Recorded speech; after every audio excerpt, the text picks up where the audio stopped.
What's going on, everybody? Man, Eric Wilson, Sports Arena. Yeah, I'm putting in that work today. So, I haven't heard from this young lady in quite some time. She's been busy all over the podcast world and the radio world and even somewhat of the television world, but glad I got her back here even for a little bit. She is one half of Beauty and the Cleats every Wednesday night. Make sure you check them out. Miss Ruth the Truth. Welcome back to the Sports Arena. What's going on?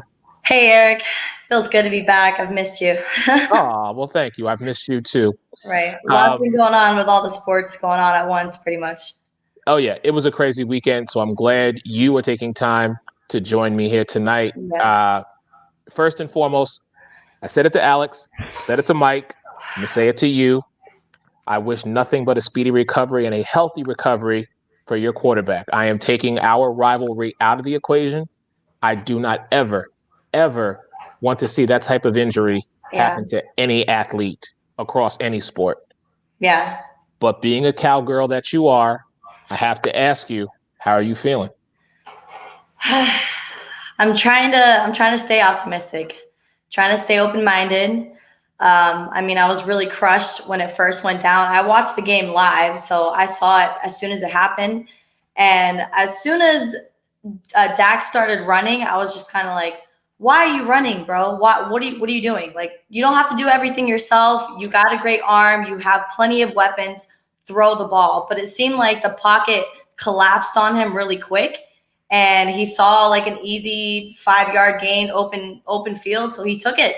But I just wish he was one of those quarterbacks that would just, like a Russell Wilson, who would just go into like a knee dive or do some type of maneuver where it's like they see the tackle coming and they avoid it like pretty much completely. Like they go down before the defender has a chance to actually tackle them.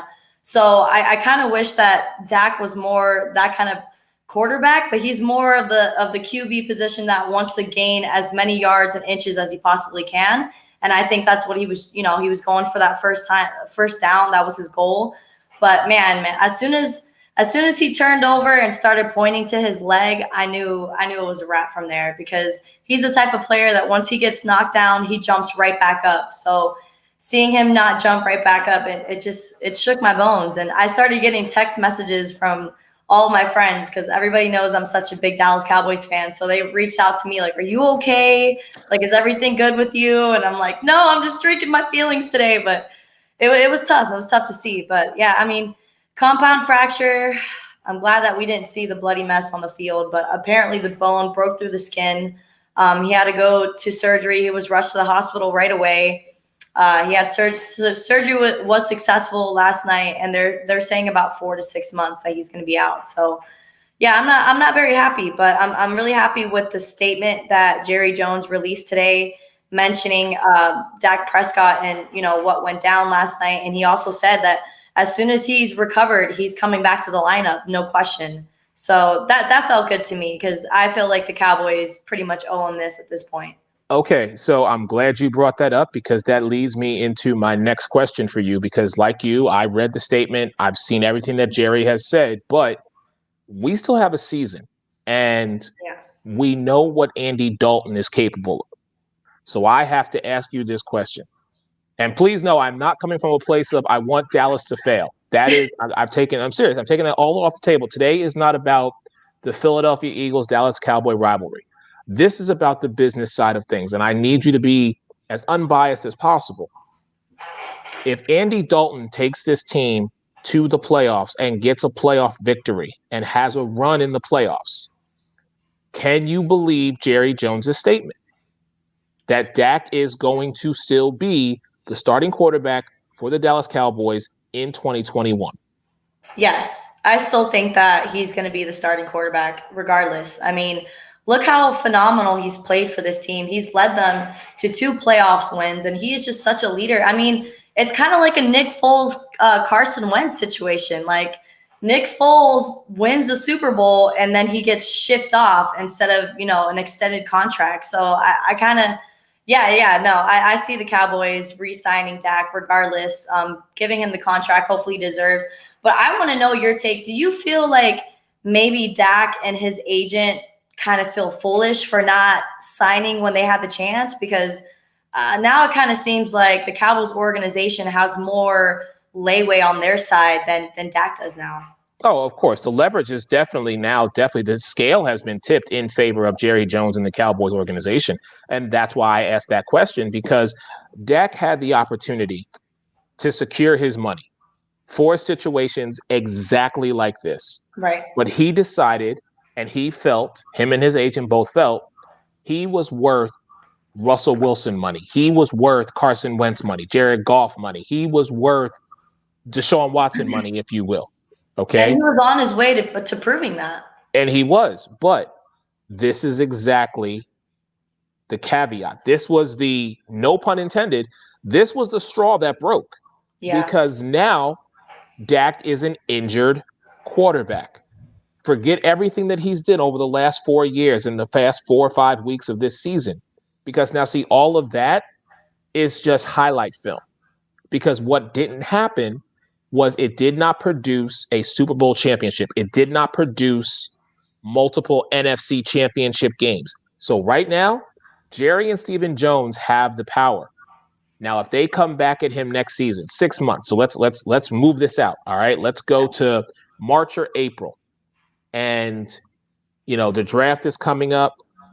And we see Dak is fully rehabilitated. He's back in the gym working. He's rehabbing. He's getting himself back to being the guy who he was not even 24 hours ago. I know.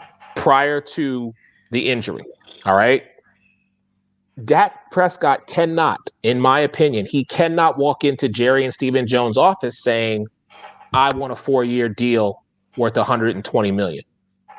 Because Jerry and Stephen are going to look at him and be like, that was fine last year, but look at where we're at today. And it's going to be very transparent to see how this season now shifts around for your team. Right. For the first time, I can honestly tell you, I am nervous about the success of your Dallas Cowboys under Andy Dalton. Reason being, in the regular season, Andy Dalton can get the job done. Right. He's no slouch. This man can play lights out in the regular season. It's in the postseason that he is one and done. So It's going to truly, for me, it's going to be the eye test. Because if Andy Dalton takes Dallas further than Dak Prescott did, and you signed him on a 1-year contract for $10 million. Yeah. I mean, listen, the business side of me is saying to me, Dak, thank you for your services. We're going to roll with Andy and some younger talent. And unfortunately for him, he's going to have to go get his bag somewhere else. That is my business side of it. Right. Now, I will tell you from a standpoint as someone who appreciates what he has done, I have been saying, Dak, get your bag and get the hell out of Dallas. I just want Dak to be paid what he's worth. Now, whether that's with Dallas or whether that's with somebody else, I just want the man to get paid. Because you worked on a rookie contract making $2 million a year. You got a franchise tag for 31.5 or 31.6. That's not going to get you very far. But now this injury could be what hurts you. It's just how I feel. So coming back from injury, I mean, when a player goes down to injury, you don't know what they're going to produce when they come back. I mean, they're usually not the same player. I mean, some come back better, some come back worse, some come back with the mindset that they're worried about getting injured again, so they don't play to their full potential, Carson Wentz. But, I mean, I could see Dallas offering them another franchise tag, holding him for another year just to see what he produces, and then following the next season, then give him the 4 or 5-year deal that the man wants. But, I mean, like we've read and what we've seen in the news today, Jerry Jones and Stephen Jones are adamant on keeping Dak for the future.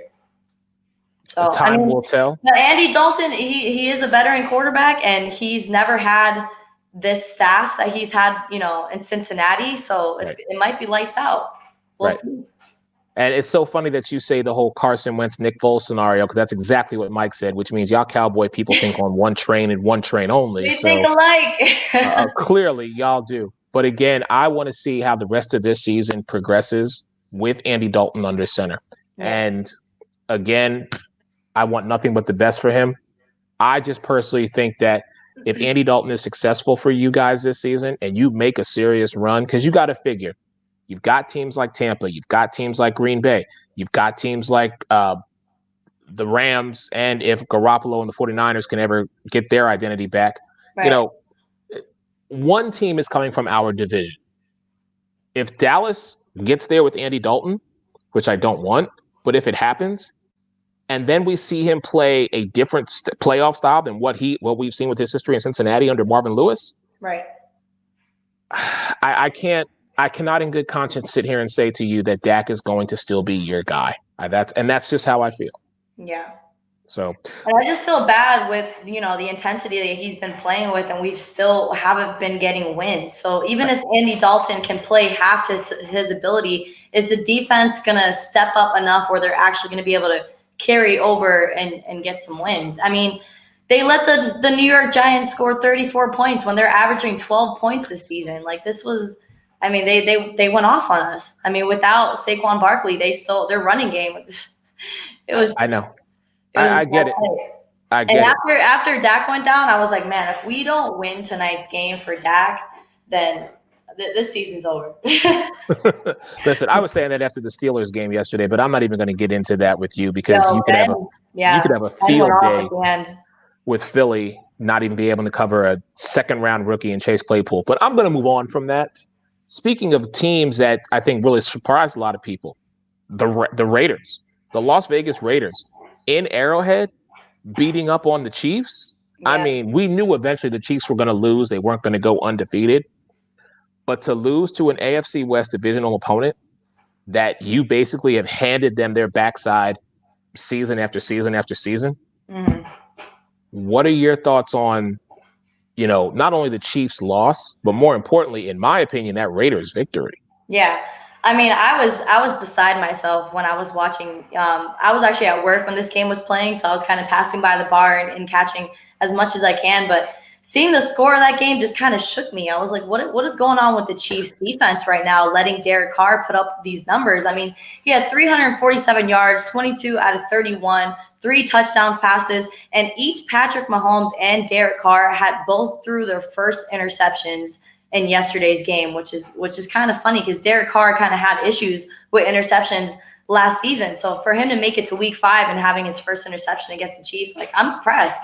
I mean, Gruden has definitely developed a formula in Las Vegas that's definitely working for them. But yeah, I was shook. I didn't think they were going to get their first loss against the Raiders. I didn't see that coming.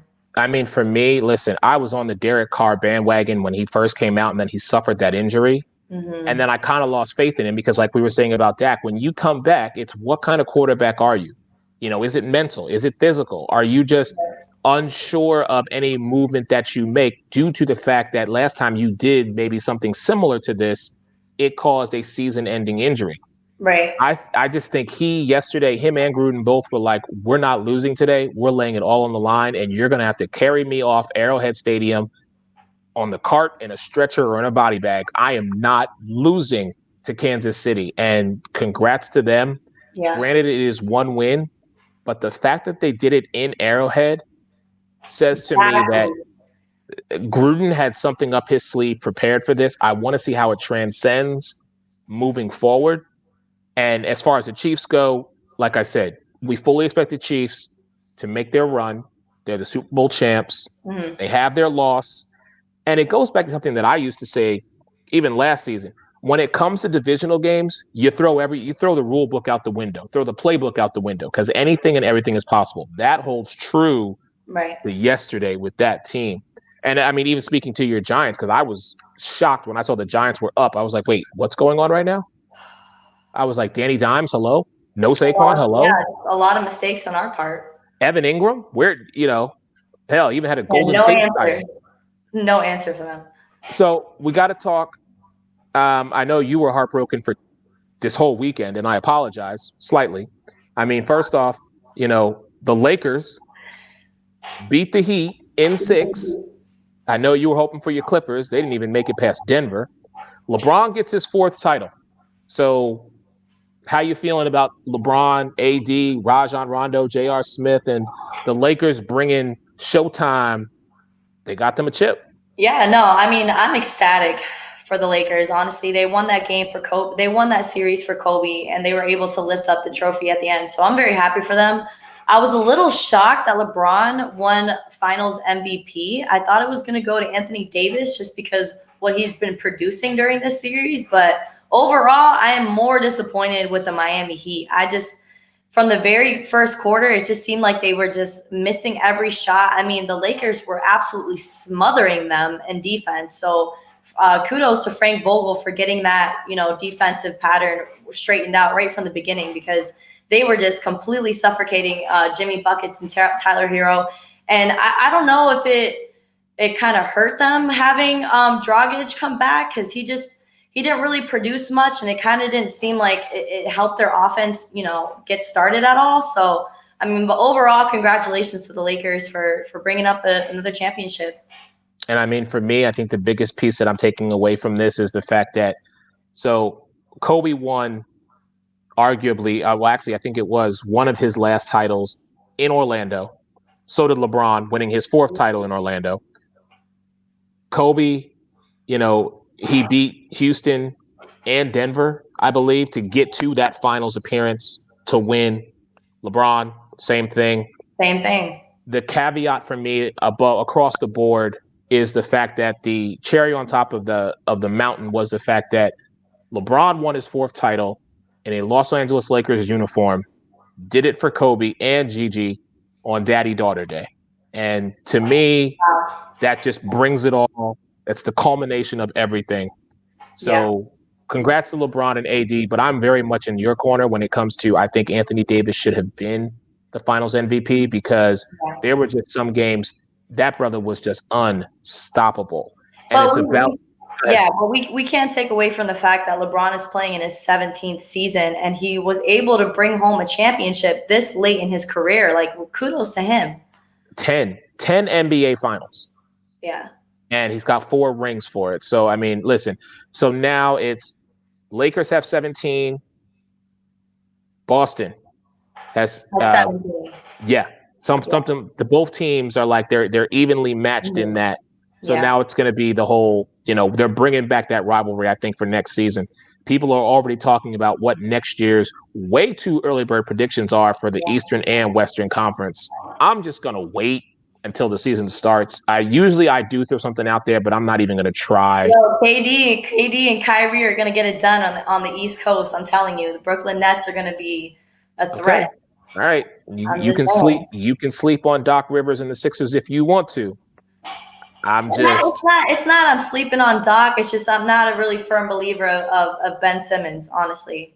He has to be under the right coach. Yeah. And I think under Doc that might happen. I'm gonna slide that over to this side for right now and just wait and see, because I want to talk to you lastly here on the Sports Women with my girl Ruth the Truth. Please make sure you check her out, Beauty in the Cleats, every Wednesday night with her girl Kaylee. And did you see what you have some inside information here, my friend? You have Miss Annie Agar on Beauty in the Cleats. Next thing I know, I'm seeing her on ESPN on a segment in Sunday NFL Countdown. Isn't that crazy? And I reached out to her and I said, girl, because she texted me, because she was like, yo, we should be friends. And I'm like, okay, yeah, sure. Girls in sports need to stick together. So I texted her and I was like, man, congratulations. Like, you are really my idol, because your position right now is where I'm hoping to be like soon. So yeah, kudos to her. She had like a whole 30-minute segment on ESPN. I was like, wait a minute. I was like, wait, I know that. I saw the commercial. I'm like, wait, I know her. She was on Ruth's podcast. I was like, what the hell's going on here? I know, isn't that crazy? That's the inside track. Yeah, like her TikTok videos have gone absolutely viral. She has like 3 million views on each of her TikTok videos. And it's the concept. Yeah, the concept is perfect. Like, she has, different shirts from different NFL teams, and she does Big Ten and college football as well. And she just pretends like she's each of these teams, and they're in uncomfortable Zoom meetings, and it's everything she says is just super relevant to what's going on. So it's hysterical. She's talented. Very talented. Yeah, she was on Beauty in the Cleats like 2 weeks ago. It was great. Right.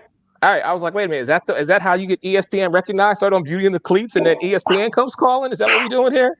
I was like, we gave her a jump start, get people discovered. Yeah, you know what I'm saying? All right. So let me ask you about Monday Night Football, because And I'll pose the same question to you that I posed to your Dallas Cowboy BFF Michael Caratanudo. If I Michael would have told, Puerto. I know if I would have told you last season that Justin Herbert would get his start this season and have to face Patrick Mahomes, Tom Brady, and Drew Brees all in the first 4 or 5 weeks of the season, would you have taken that bet? Like bet against those teams that he faced. No, the fact that he would even get the start and have to face those teams. Yeah, I mean, no one would have predicted that Tyrod Taylor was going to go out the way that he did.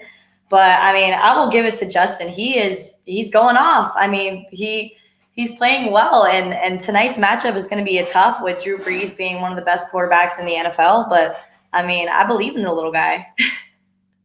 I'm just, my thing is, he's never, I said this to Mike. I said, out of all the quarterbacks, out of all the rookie quarterbacks, I have to tip my hat to him and say, bruh, you were truly NFL ready. Yeah. Because the fact that you came in on a moment's notice and held your own against Patrick Mahomes, then you had to come to Ray J, and you had a great start, but you just couldn't finish. But you never threw yourself out the game. You know what I'm Mhm. saying? And so now you have to face a potential another Hall of Famer in Drew Brees. Now, albeit he doesn't have Michael Thomas, because Michael Thomas is just He's Michael still Thomas. out. Michael Thomas is out. He is benched tonight because he punched one of his defensive teammates. Yeah. Like during a Yeah. practice. Yeah, they got into some type of disagreement, and Michael Thomas from the Ohio State University, making $100 million a year, apparently feels like if you disrespect him, because from the story that I heard, the defender who he punched, and I apologize for not remembering his name, the only defender that I care about on the New Orleans Saints is Malcolm Jenkins. They nicknamed Michael Thomas Slant Man. And I guess it got under his skin to where he decided he was going to get physical. And it got out of hand. Apparently, he threw the first punch. Now, Michael Thomas is benched in a game where, in my opinion, you need this victory, because if the Saints don't win tonight, the pecking order in the NFC South is the Tampa Bay Bucks, Carolina Panthers. Right. And I'm just like, do you not see what is being presented in front of you? And you still want to be this much of a knucklehead? Yeah. I'm beside myself with the fact that Michael Thomas just can't get out of his own damn way. Right. Certain way, another Ohio State player does the same thing sometimes, Ezekiel Elliott. So I am just, Hey, he's been I good. don't. He's been good. He's been real Well, quiet. I mean, yeah, I think maybe okay, getting COVID kind of, maybe stirred things up the right, jumbled things up the right way in his mind. So he's been good. so Knock on wood. far, so Knock far. on wood.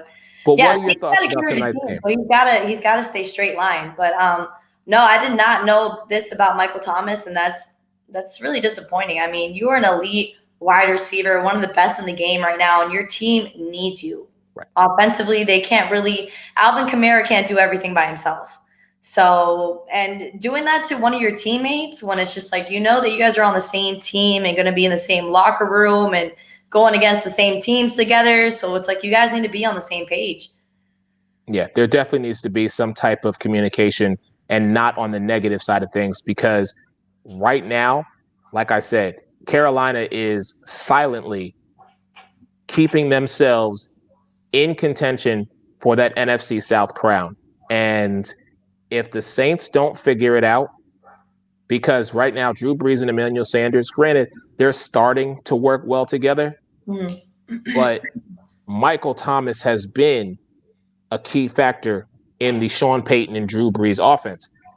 You can't allow your emotions to boil over, especially for something, in my opinion, and I don't know the full story. I'm just seeing it as a very trivial thing. Like, okay, Yeah. get it. Tempers are going to flare. You're going to get hot. But you know what? At the end of the day, it's 53 guys. It's a brotherhood. You're all on the same team. Figure it the hell out. Because if you don't and you slip, I'm telling you, Teddy Bridgewater is going to surprise a lot of people this offseason. What's your score for tonight's game? All right, I want to say 34. We'll say 34-28 Saints. Okay. Yeah, All I'm right. gonna say they're only gonna win by like one touchdown because I mean they only won or Tampa Bay only won by one touchdown when they faced the Chargers a few weeks ago. So Yeah. the And if gap, Justin, yeah, if Justin Herbert gets out to that start like he did, I'm right? sure Anthony Lynn's going to find a way for them to close it out and maintain. So we'll see. I mean, it's going to be a good. 21-year-old difference between him and Tom Brady, and now tonight it's going to be a 19-year difference between him and Drew Brees. So Oh yeah, veterans against rookies. Love to see the matchups. It's going to be great. it's definitely the talk of 2020. Ruth, thank you so much for joining me. I really appreciate it. Don't be a stranger. Please be Always. safe, and we will definitely talk soon. Thanks for